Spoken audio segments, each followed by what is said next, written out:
about 143, 150 kids go through my room on a day like today, and they have a lot of questions, and we always dedicate some time to the history of taxation. And it's really important to do, because kids understand that you're going to fund the government somehow, and they understand there's two things in life that are certain, and they can actually finish that statement, you know, the death and taxes, you know, so they know a little bit about it, but it's good to give them a background, and it's good to talk about how much should the government bring in. And certainly, even today in my AP class, my advanced placement econ class, I had a kid ask me, Mr. Bills, don't you think that the law of diminishing returns is totally, you know, applies to the government as well? And, you know, and me being, you know, and I teach all schools of economic thought, and I said, well, that's an interesting question, you know. And I said, certainly I think that it pertains to everything. You know, eventually businesses have a point where they maximize profits or minimize losses. And I think governments are the same way. You have a situation where you can get the most out of your government spending, and where should that government spending be appropriated? And it's a great thing to talk about 17 and 18-year-olds, and I certainly hope they're getting that kind of education all across the state of Minnesota in their economics classrooms, but I'm not so sure they do all the time, and because I've met some of those individuals. But when we talk about taxes, it's important to throw out there how important elections are. And the fact is that you have a state legislature right now that is looking at raising $2.5 billion. You have a state legislature, and Minnesota will be a bellwether for the nation in this next election in 2014. Because you have a situation where you have the governor, you have the state house, and you have the state senate that's all Democrat. And right now it is just an absolute battle as to where it's going to come from. It's not if they're going to raise taxes. And they have to, because that's the only way they can get reelected. That's the way they feel. That's their belief. They have to make sure that they take care of all the stakeholders who help to get them elected. And it's coming. And I'm sorry to tell you, elections have consequences. I wish we could have done better. We ran as hard as we could. Just to give you a little background, if you're new here, or if you've never met me, I teach high school up at Rosemount High School, and in 2008, 2007, when, as Jim was talking about, all those rumblings were starting, if you can imagine the questions I was answering then. You know, everything from, Mr. Bills, why are my mom and dad losing the house? And it chokes you up, because you want to give them the answers. You want to tell them what's going on, what happened to the housing market. You know, why does the Federal Reserve try to manipulate interest rates so much? You get questions about credit default swaps and derivatives. The kids listen. I have the utmost respect, and my heart soars every day that I teach. And I know a lot of times you get all this and this young kids, these next generation. I'll tell you one thing, that's our hope. They are our hope, our children are. And we got to start being honest with them, and we got to stand up for them. And so that's what I did in 2008. I decided, you know what? After answering all these questions, I said, well, I'll get involved. So not only did I put together a really nice history of economic thought curriculum, where we not only talk about Marxism, but we also talk about Austrian school economics, supply side economics. So they learn all sides, and they learn it from me. And you know what? When you're honest with them and you say, you know what, you should study all sides. You should know, you should be knowledgeable about it, and then make your decisions. But not just indoctrinate someone as a teacher into what you believe. And I see that too much in our public schools. So we really have to be diligent as parents when we send our children to public school that they're getting a great education. I've been asked quite often, why don't you homeschool your kids? Why are you in public school? Because if I'm not there, do you know what they're going to get? What are the odds that another teacher who understands free market, the free market, and all these different schools of economic thought comes in and teaches them? What do you think the odds are? Slim and none. Somewhere in between there.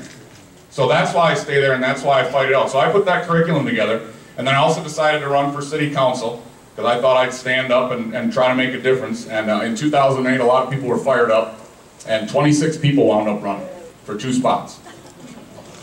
And and my wife, we budgeted $500, so I did some literature pieces, and I didn't have any yard signs. And I thought, well, this will be great. I'll run, and that way I'll lose, and then I can go back to ranting and raving, and everything will be great. But I wound up getting elected and sat on the city council for a couple years and then ran for the state house and won that election too, was able to do that, was blessed enough to go up and sit on the tax committee and get to understand the stuff so that you can come back and teach kids a little bit better and have that as a part of your curriculum. And then I decided to run for the U.S. Senate. It's really just who I am. I didn't go wanting to be there forever. I said I'd go do it to myself. I made a goal. I'm going to go try to make a difference. I'm not enamored by politics. Anybody who's ever talked to me or heard me speak knows that. And that's the kind of people you need. You have your life. I never quit on my class. I taught first hour, and I took some flack from that, even from people on our side who thought you had to be a full-time, full-go politician. And I said, no, I'm a teacher. I'm a teacher who's running for office, and I think we need more farmers and small business people, bankers, I don't care who you are, stay-at-home moms and dads. You need to run and you need to get involved. My wife told me I did it, anybody can do it. So you need to put forth the effort, and if you're thinking about it, go talk to people and do it. If it's not in your wheelhouse of skills, then help somebody. Find somebody who you do believe in and get behind them. And help them out and help make a difference. And I'll get to that and how to do that in a little bit. But just talking about taxes, you got the $2.5 billion. You have a tax code, we talked about today in my class, you had a tax code that when first written in 1913 was 400 pages long. Today the tax code is 73,954 pages long at the federal level. That's wrong. And it's wrong because it's not fair. And that's a word that the left throws around a lot, fair. And in my economics classroom, as soon as somebody uses the word fair, and it's gotten to be legendary, because as soon as somebody says it, then we go around the room. And everybody has to define fair. And that's an interesting task. And my two favorite definitions in the history of 17 years of teaching economics was one young man with his Arctic Cat jacket on, grease all over his hands from the auto shop, was so frustrated with me because I was gonna get an answer out of him. He didn't want to answer. He didn't want to give me his definition, but I wouldn't let it go. I said, "You have to define fair for me." Everybody does, in your own words, you know. And he finally said, "Well, Mr. Bills, I guess fair is what you can negotiate." Because he didn't feel like he could negotiate. He kind of felt like he was put on the spot. I thought that was a pretty interesting definition. The other great definition a couple years ago, I had a young lady say, "Well, it's when you play by the same set of rules." And she was trying to explain this, and we by questioning her and getting into more detail, finally started to talk about equal protection under the law. Is what should the law be? And how is the law used? And that's the real catch here, and that's what we can use this tax day as a rallying cry. Is that, you know what? You're going to have taxes. If you don't, you are. There's going to be taxes to fund government. Because anarchy is not an option. So, how will you run that tax code? And what is the law for? And that's a great discussion and takes us all the way back to classic economic liberalism. And that's a tough word, isn't it? Liberalism. But do you know what the root word of that word is? Liberty. Liberty. And it's great to stand up in front of my class when I have the economic liberals come up, and my class will look at me and you know, with inquisitive, because they know that I ran as a Republican, so they're pondering and they're skeptical. What is he going to talk about today? And I say, well, you have to understand that in the 1700s, to be an economic liberal was to be somebody who believed in liberty, who believed in individual rights, the classical school of economic thought. And so we get into a discussion about life, liberty, and property. Now, how many of you think that you have the right to life, and you have the right to defend your life if you had to, either by running away or standing your ground? How many of you think you have that? You have the right to life. Life's very important, and we work to protect it. What about liberty, in the true sense of the word? Now, I don't want to get into our freedom of speech discussions and what is artwork and what is not. I think that's very perverted. Just even to take that word and run it towards that angle. Liberty, in the true classical sense, those are your faculties. These are my faculties. These are my hands. And this is my brain. It's mine. I know it sounds very selfish, doesn't it? It's mine. Do you know that the theologians, St. Thomas Aquinas and the like, 1,200, 1,500 years ago, they were worried? They were very worried when prices and money started to be used. Because, and as I always ask my class, you know, why do you work? How many of you have a job? And kids will raise their hand if they have a job. And I ask them, why do you work? And they'll say, money. And we'll use that to describe the theologians and how the theologians would be skeptical, because in the feudal society you worked because you were morally or socially obligated to. It was good to work hard. So some of us still carry that with us. It's good to work hard. It's good to have a good work ethic. But the classical sense of liberty is your faculties, that you have the right to your hands and your mind. And whatever you produce with your hands and your mind is your property. And you can sell your property if you'd like to. So that's how important private property is to us, as conservatives, as constitutional conservatives. You have the right to your hands and your mind. And you have the right to work with them and earn a living. And you also have the right to your property. So life, liberty, and property. You can defend your property, you have the right to. And then as we moved into a society, we thought, okay, well, if you're going to have people produce, and I'm wrapping up about 500, 600 years of economic thought here, but if you're going to have people produce and be productive and prosper, you're going to have to protect life, liberty, and property. So if you can protect it individually, which I think everyone in this room would agree, you have the right to individually protect your life, liberty, and property. Would you agree? Then it's a tough word for us on our side of the equation, but collectively we then can do that as well. And that's why we have the law. The law can be written in a way to protect your life, liberty, and property. The trouble is, and what our current tax code shows, and how we need to move forward in elections with a discussion of what it is to be fair and equal, is that the law has to be written in a way that does not take life, liberty, or property away from one and give to another. That is perversion of the law. And think of how many laws in this country, this state, and in your city are written in that manner. That it takes from one and gives to another. And if you're going to write laws that take from the rich to give to the poor, let me tell you that you're already writing laws that take from the poor and gives to the rich. We were just discussing the tax code and how we don't comply in the state of Minnesota with the marriage deduction. Okay, they know where the money is. The money's in the middle class. I go over with my students. You just get on irs.gov and you can find all the quintiles, all the data.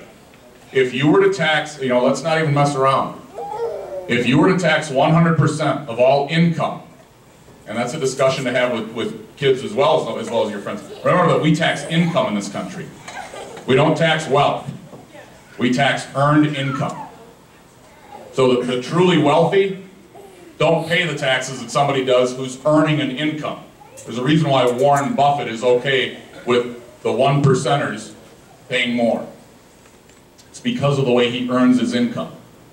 So if we went to work and let's not mess around, let's tax 100%, I tell my class.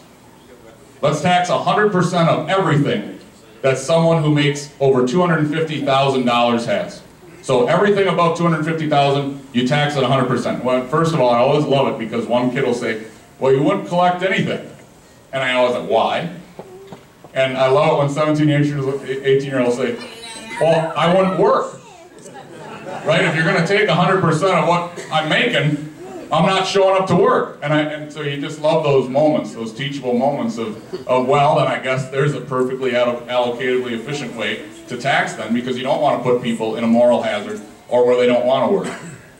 So it's very interesting. But if you did take 100% over $250,000, has anybody ever seen this or done the calculations? You get $1.41 trillion. That'll fund the government for right around 150 days. Now what? Now where? And you know who? Yes. And the gentleman said the middle class. You have to. And specifically the middle and upper middle class. That's where there's hundreds of thousands of income earners. They know where to go to get the income. So the joke about taxing the rich, it's terrible math. It's terrible math. But it's a great opportunity to talk about the law and to get back to that economic liberalism that says you have to write the law in a way that is equally in treatment to everyone. And again, you cannot take from one and give to the other. That society will always waste itself. That society will always think that it can afford everything. It can vote itself the largesse from the treasury. And it can't happen, you can't go there. The other aspect, the other element to my class today in terms of taxation that I want my kids to walk away with is to understand, if you know, our 16th Amendment goes back to 1913, right? So it's kind of an important tax year. We're celebrating 100 years of the income tax. I'm not celebrating. I actually think our founders would completely roll over in their grave if they found that we were actually taxing our property, because they did believe, again, your faculties are your hands and your mind. That's your property, so your property, your hands and your mind can equate to property in terms of income. So that's how they defined property. Your income was your property. But in celebrating that 100 years, we're also celebrating the 100 years of another entity, and that is the Federal Reserve. And one thing that we work really hard in my class to get kids to understand is the history of central banking and the Federal Reserve. And what you have to understand as you, if you discuss and debate these items is, you know, yes, we had a central bank. Alexander Hamilton was all for the central bank. But one thing that you have to understand is the Federal Reserve that we have today is completely different from that thing that we had, the first bank of the United States or the second bank of the United States. We have printed, we don't realize how much money we've even printed in the last 7 years. And the children that when I show them the St. Louis adjusted monetary base and we see the hockey stick, a hockey stick and a graph is, it just shoots up, okay? It dwarfs Al Gore's hockey stick, you know, with climate change. And if you're still on that boat after me driving down here and seeing the snow all over the fields, I got a bridge for you, okay? But the children, and it's amazing how the children, how young people can see this. And they see it through college costs. They see it affecting them. They're going to start in debt.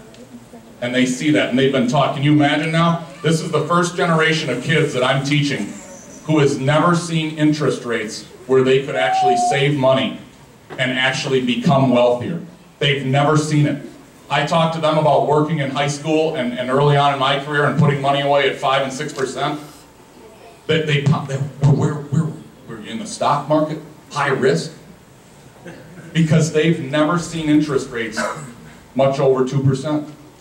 And that's what they're expecting, and they see it. And they understand that that means more work out of you. So not only the national debt, which you should learn about, but the way that we handle our money is another form of taxation, and it's another burden.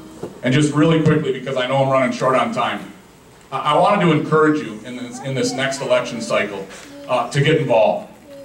And like my wife said, if I can do it, anybody can do it, and you can too.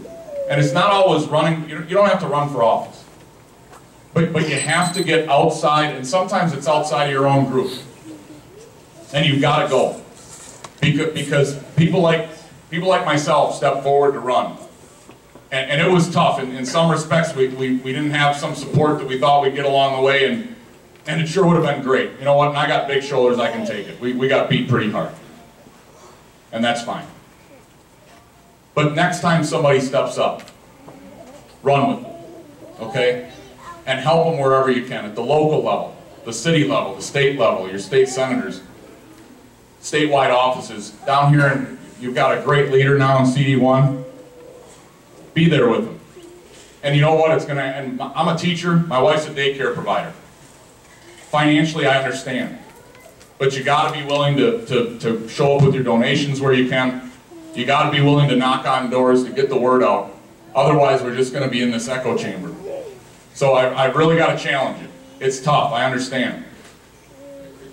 It's not easy. But our kids are counting on us to stand up. All right? Where other people won't, we will. And I thank you so much for coming out, and I thank your leaders for all that they do. I really appreciate it. I had some other things to go over, but just please, pour it all out. The kids that I teach, they're great kids. Your grandkids are great kids. They deserve no less of a country and no less liberty than we have. So thank you very much. I appreciate it. Jim, I appreciate all you guys do. Thank you.